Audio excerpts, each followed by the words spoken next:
Alright, kita baru kedatangan iPhone 7 Plus bekas.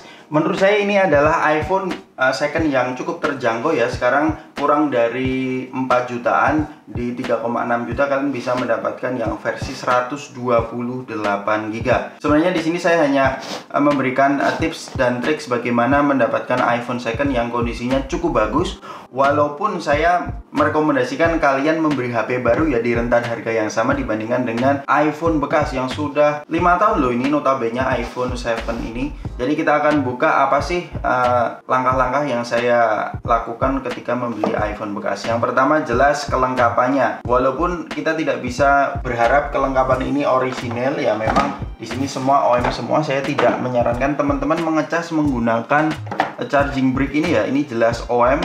Jadi saya sarankan teman-teman membeli charging third party saja untuk merawat HP iPhone kalian. Kemudian hal yang pertama saya cek untuk iPhone bekas adalah jelas kondisi fisiknya. Di sini terbilang 93% ya. Ini bagian framenya ini tidak ada dent sama sekali. Walaupun di bagian belakangnya ini ada bekas pemakaian yang menurut saya masih wajar ya. Ini bisa kalian tutupi dengan casing. Fungsi-fungsi tombolnya di sini semua bekerja dengan baik. Dan yang saya suka dari iPhone 7 Plus itu masih menggunakan taptic feedback ya. Di sini ya ibaratnya Touch ID-nya itu kayak fingerprint lah ya. Jadi mantep banget dibandingkan dengan iPhone sekarang yang hanya facial recognition. Ya di sini kita harus mengecek terlebih dahulu bagaimana dengan sinyalnya, apakah bisa, karena kan ini biasanya iPhone second itu garansi internasional. Terdeteksi ya. Itu live on, kartunya terdeteksi. Kemudian untuk cara ketiga, kalian cek iPhone yang kalian akan beli di aplikasi 3U Tools.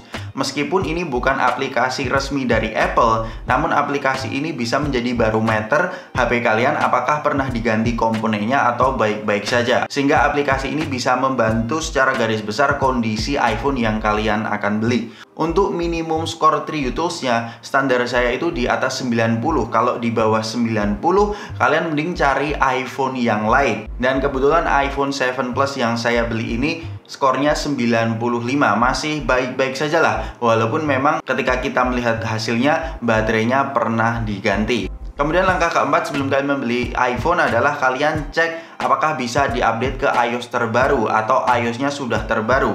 Kemudian hal yang terakhir sebelum membeli iPhone second adalah battery health-nya. Ini antara penting dan tidak penting ya. Kalau untuk pribadi saya sendiri ini penting karena yang pertama adalah baterai health itu semakin tinggi, otomatis pemakaiannya dan kemampuan baterainya itu semakin bagus. Itu yang pertama. Dan baterai health ini juga ada hubungannya dengan 3U Tools tadi. iPhone 7 Plus yang saya beli ini karena ini baterai health-nya 100%, ini terlihat tidak mungkin dan ketika dicek di 3U Tools memang sudah pernah diganti. Lalu kemudian untuk hal selanjutnya, baterai health ini sangat penting bagi kalian yang suka gonta-ganti iPhone. Kenapa penting? Karena kalau kalian membeli iPhone dan pengen upgrade ke iPhone yang terbaru, otomatis calon pembeli yang pengen membeli iPhone kalian itu juga melihat baterai health-nya. Semakin tinggi, itu semakin mahal iPhone kalian. Mungkin itu tadi adalah 5 cara singkat sebelum kalian membeli iPhone second. Sekarang kita bahas cara singkat terlebih dahulu iPhone 7 Plus ini.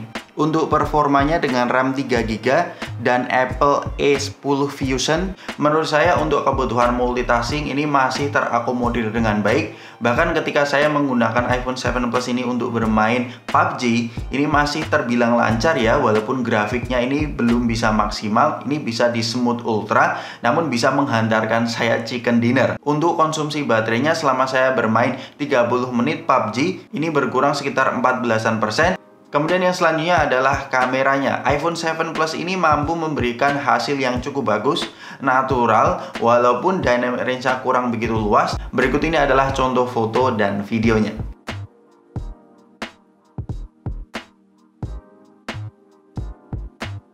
Kalau ini adalah hasil kamera iPhone 7 Plus ya. Kalau saya lihat dari viewfinder nggak terlalu stabil.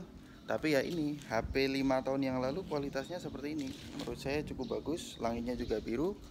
Dan ya itu adalah hasil kamera depannya. Panas banget ya, ganti kamera belakang. Untuk kamera belakangnya ini bisa di 4K 30 fps. Untuk hasilnya kalian bisa melihat sendiri kualitasnya.